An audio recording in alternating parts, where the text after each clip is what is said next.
It's 1 o'clock, so let's get started. For those of you who are here, thanks so much for joining. As I pinned to the chat, feel free to just comment away while Chris and I are talking. Please ask questions because we really want this to be as interactive as possible. So, with that, hi everyone. Thanks so much for joining Humanities Heart to Heart Live. I'm Kathleen Kuo, and I'm a program manager for Nevada Humanities, which is our state's affiliate for the National Endowment for the Humanities. We create public programming for our state that shares and amplifies the stories, ideas, and experiences of the diverse people of Nevada. I currently work to curate our newest program series, Humanities Heart to Heart, which is a series of essays and multimedia presentations reflecting on what it means to be human during this time of pandemic. My hope with Humanities Heart to Heart is that reading, watching, and listening to these stories that we share every week on our website will create opportunities to learn and have a better sense of who we are as Nevadans, but also who we are as humans. Living through COVID-19 may make it seem like our worlds have shrunk and contracted, but I hope that as we continue on with this program, you'll see that your worlds are instead expanding as we learn from new perspectives and our shared human stories. So I'm so excited to introduce Chris LaPorte, who is our Humanities Heart to Heart Live guest today. He wrote the piece Laundry Day in the Virtual World, which you can find on our website. He's the founder of Reset, which is a company developing video game betting technologies for the traditional gaming industry. And he also serves as a director of the Nevada Esports Alliance, where he's currently working to develop the esports industry in Las Vegas. So Chris, thanks so much for being here. So I'm just wondering, for those who are tuning in right now, I know that not everyone is always familiar with esports. I'm wondering if you could talk a little bit more about this industry and also those grassroots communities which arise out of gaming. Right, so, the esports world is exciting because of how just much attention it's getting right now. And what it comes down to is most of us in some way, shape, or form have been playing video games, whether it's on your phone, whether it's on your computer, or it's on the console. Essentially organized competitions in video games. And it's had a very long history, probably starting in the early 90s in terms of the StarCraft boom in South Korea. And it's grown where now we have titles like League of Legends and Counter-Strike Go and Dota 2 and Overwatch and Call of Duty. These are all video games that basically we find kind of the best players in the world, and they compete against each other for very large prizes. And, it's grown so fast by way of the popularity of games like Fortnite here in North America, and when you have a 16-year-old kid win $3 million, now everyone wants to understand how can I get in? And, I like to make the joke that, esports is a lot like the cannabis industry. They've both been here for a very long time. It's just now regulated and there's real big money behind it. And so, what it comes down to, though, is some of the most successful esports are things like Evo, which has been here in Vegas for 15 years. And it really was a grassroots organization or, a bunch of kids who have a same familiarity of fighting games came together and made an organized competition. And I went to the first one in 2005 over at the Green Valley Ranch. Cut to 2020. While unfortunately it's canceled, let's go with last year, they had over 12,000 people come to Mandalay Bay Event Center to basically compete in video games. Yeah, actually I was there last year just for a little bit, not to compete, but to people watch, you could say. I actually watching the people who work the event more than watching the event sometimes, because when you see like the security guards and the cops in the concession stands, people are like, what is this thing that's happening? And they're like, oh, that was really cool. I kind of understand it now. So it's a normalization process that esports is going through. Yeah, for sure. I'm wondering if, you can maybe talk a little bit more about that. You're a parent, you write about your son in your piece, and, as a parent, you introduce him to video games, right? And I'm just wondering, what kind of benefits have you seen, as he's played over these years? So the one thing that I'll say, especially, what we're talking about during this COVID-19, pandemic, is the connections that he has. I think I might have alluded to it in the story where when I was playing video games online, I was playing with perfect strangers, just complete strangers. I don't know where they're from, what country they may have been from. And I have a 10-year-old son who he's playing with his friends that he, goes to school with. And, I see the benefits in the social interaction, the connectivity, because it's not just, posting on social media. Like there's a dialogue happening. They're talking to each other. They're playing with each other. They're working within each other's strengths and weaknesses. And there's respect that grows out of it. And I make the joke all the time where my son is 10 years old. He has a crush on the 17-year-old girl right now, and he thinks she's the world. And it's just the funniest thing because he's literally developing relationships where most people are saying, "Oh, I can't go out," and I got a 10-year-old kid who could basically find a date. Yeah, absolutely. And thanks, Kenny. Kenny writes in chat, video games and tabletop games online have been such a big role in connecting with friends and family during this time for me. 100%. And and Kenny, and I'm sorry, I didn't mean to interrupt. No, go ahead. Oh no, it's just my favorite part right now is introducing people to games that they never would have given at the time. And people are talking now about, well, when COVID's over, what video game fad is going to go away. Like, no, it's bigger now because so many people who are just so, the blockade was up. Games are for whatever derogatory term they want to say. It's just so in your face now. And to kind of go back to the kids thing, if I can add one more thing, and something I recently discovered.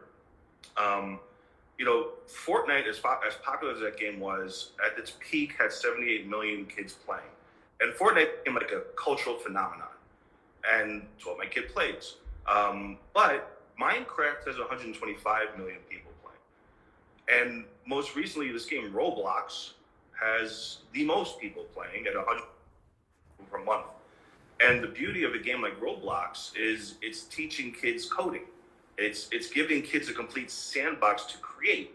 And there's just this whole new element where gaming isn't just gaming for like this next generation of gamers. Like gaming is just a platform for creativity and just for, real problem solving. It's just a lot more than just, point, shoot, bang, which I think has been, the major criticism that gamers have had to deal with. Yeah, absolutely. And I find that with board games too. People think of Monopoly or Risk when board games are, can be way more complex than that and interactive. Yeah.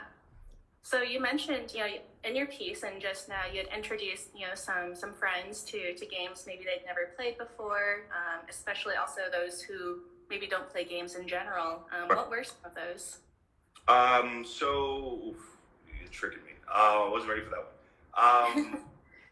The last I know was one that was way up on the top of my list. Dead Cells, a lot of indie video game titles, but then also just games like Tekken or Call of Duty. I mean, popular games. The reality is.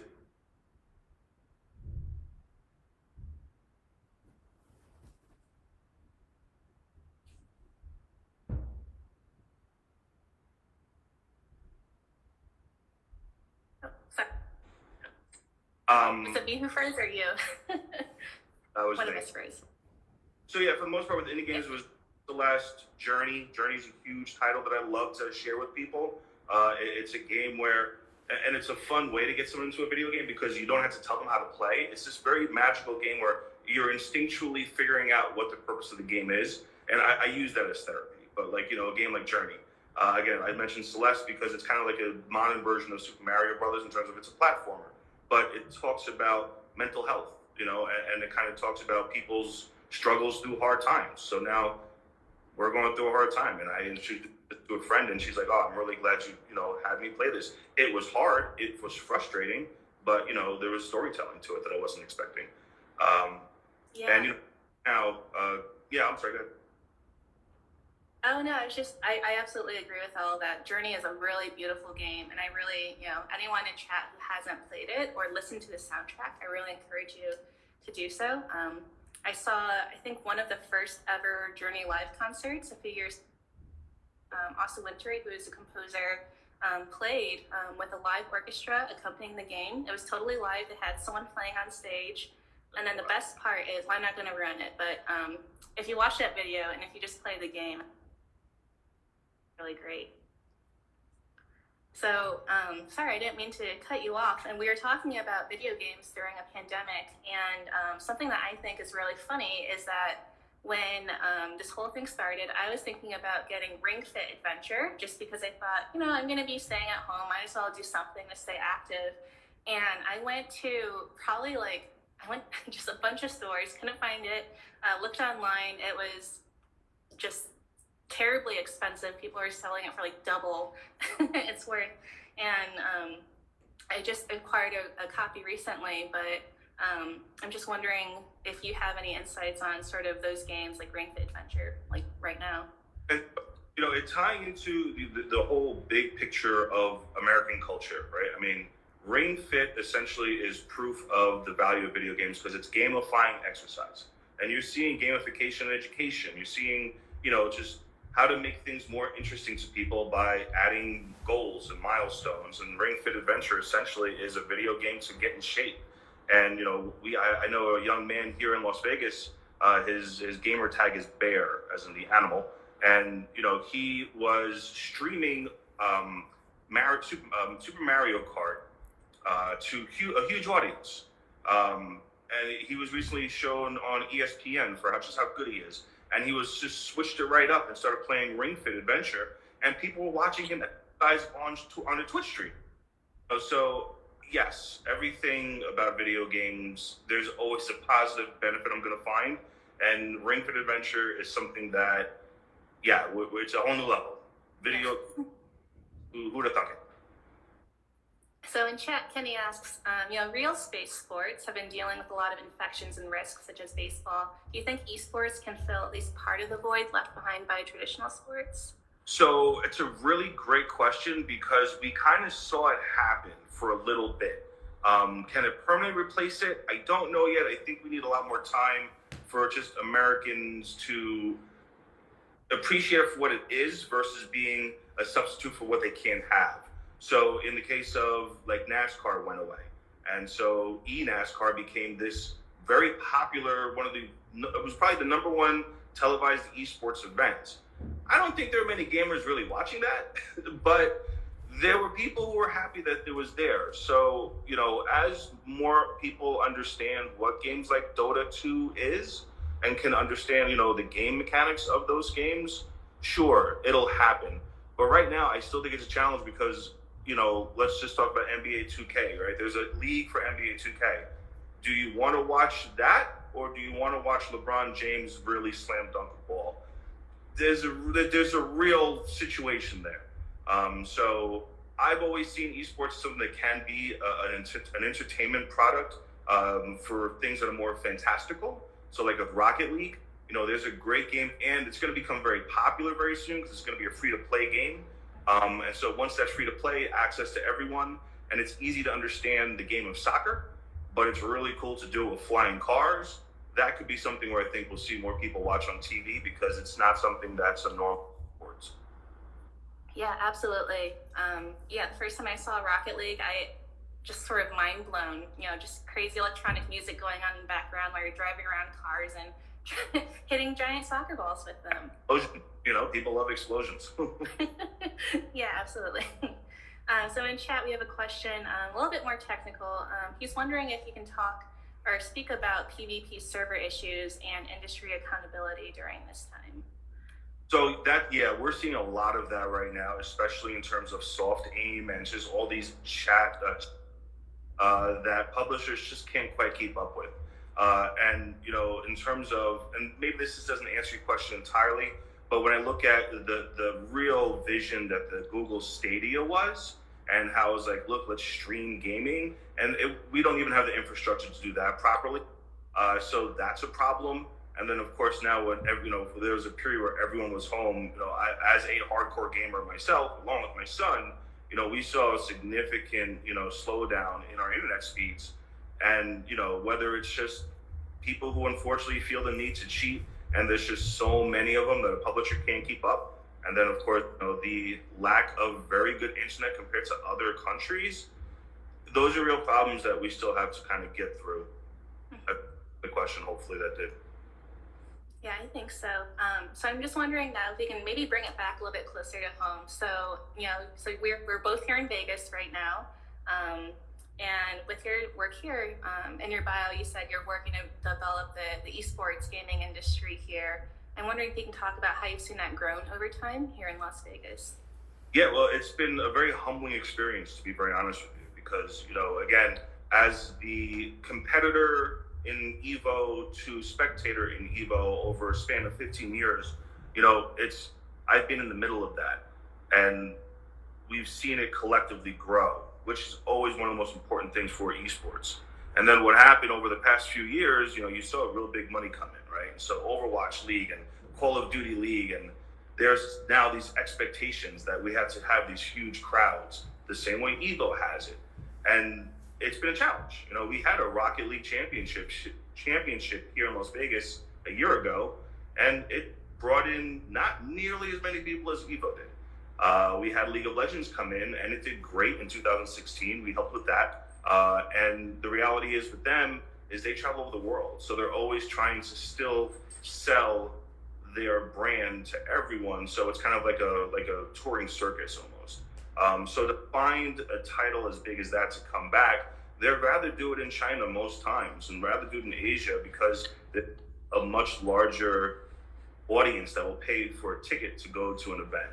And we have not seen quite the same thing here, but it has been growing. So it's promising, which is why we're still, kind of pushing for this, especially in light of, introducing esports to high schools and colleges and just, again, the normalization process of it. As a 43-year-old man, I always like to remind everyone, I'm not your normal esports fan, but I'm just happy to see it continue to grow. But the masses of, 10 through 20-year-old fans, it's not the best Las Vegas customer because of what the city represents, but they'll become 21 eventually. And we'll start seeing more events come through. I'll tell you a little bit of a secret. We talked extensively to bring in, a Blizzard event, and I'll just say that. And they just said Vegas isn't ready for it yet. But I think it can grow as long as, things like this. And, again, I'm really proud of what the guys at UNLV are doing and some charter schools here in town. I saw a school where they were doing Rocket League tryouts, and there was more kids who want to try out for Rocket League in high school than they did for a normal traditional sport. And that's pretty eye-opening. So I just say, it's enjoy the journey. It's a marathon, not a sprint, all that stuff. But we are working very hard to really make the people who make the real big decisions just understand what this is and give them a real understanding of what the market is and allow us to grow organically to where we want to be. Yeah. I really do hope games are more implemented in schools in the future as well. I know there's been sort of a push to include sort of more anthropological maybe lenses. So for instance, Never Alone, which came out a few years back now, which talks about Inuit culture. And I think there's another one recently too that worked with a similar community. And I think those games are just so great. Like you play it, you develop all of these skills, how to read a map, puzzle solving. Yeah, I still laugh because everyone knows what Oregon Trail is, right? I mean, everyone knows what the Oregon Trail is. I learned about the travel to the west in a school in Brooklyn, New York, playing the Oregon Trail. So, and I know I'm saying the state name wrong, and I apologize to those who, I only recently learned how to say Nevada properly. So. Yeah, for sure. So I'll take a couple more questions from chat. So one question from Kenny. So he's just talking about the importance of in-person conferences and events like Evo and esports. Do you think this kind of thing can continue purely online during this time? No, absolutely not. And I'm glad you brought that up because it's a fight that I'm having a lot. The new normal is something that I'm hearing in most of my meetings. And while I, am fully respective and wear your mask, wear your mask, and we have to get through this. But once we get through this, we will go back to our original normal.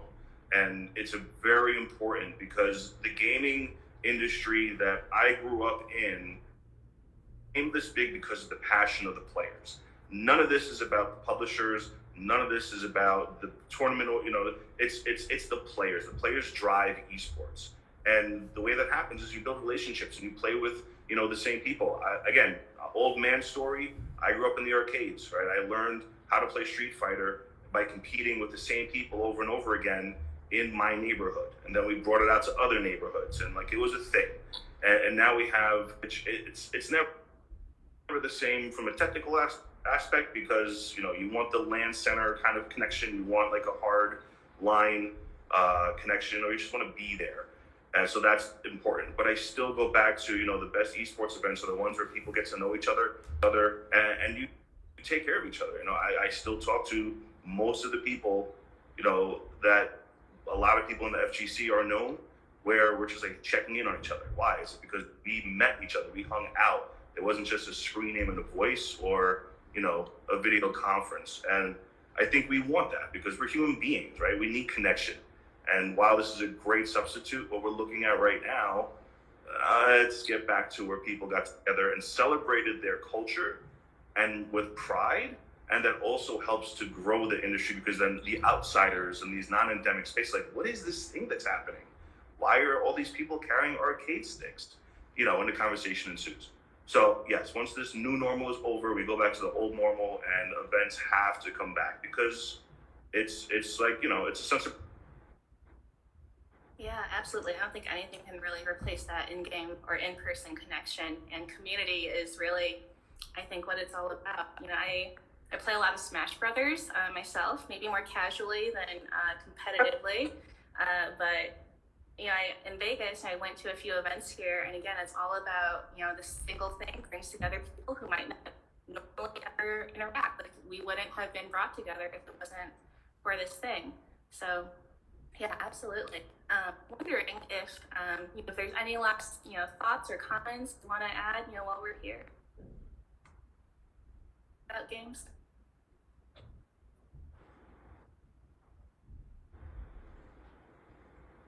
Oh, are you there?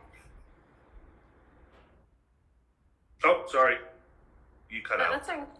Okay, yeah. So I'm just wondering, do you have any last comments you'd like to share with our viewers while we're here? Yeah, look very closely at subscription services these days. I am a big fan right now of Apple Arcade, PS Now, Xbox Game Pass. We spend our money on Hulu and other things. The value today that I'm seeing in these subscription services to discover some really cool games that maybe you overlooked. I just started playing a game called Jotun Bad North Jotun Edition. Something wild and wacky and independent, but absolutely amazing. I found it through a subscription service. And, again, I still feel that the value of playing a game versus watching a show, it's just 10 times more rewarding. And the storytelling of video games these days, whether it's about a father dying of cancer that I recently played, or helping out your handicapped brother. I mean, there's some really wild things. The Life is Strange series, some really cool stuff out there for people to really enjoy. And I think subscription services are a really great way. And even think about gifting that for as a holiday gift to friends, because there's some amazing stuff out there. We can't keep up with all the video games. It's just so damn many. But look into those services. I think they're great to explore outside of your comfort zone. Yeah, for sure. Well, I have one last question for you before we end our conversation. Who's your Street Fighter main? Fei Long, the Bruce Lee character. Now that he's not in Street Fighter 5, playing a lot of Street Fighter 5. They took my main away. Yeah. They knew. All right. Well, Chris, thank you so much for taking the time to chat with me today, and I hope everyone who's listening and who's been commenting just learned a lot about the power of video games to bring people together, not just during a pandemic but outside of it. And I hope to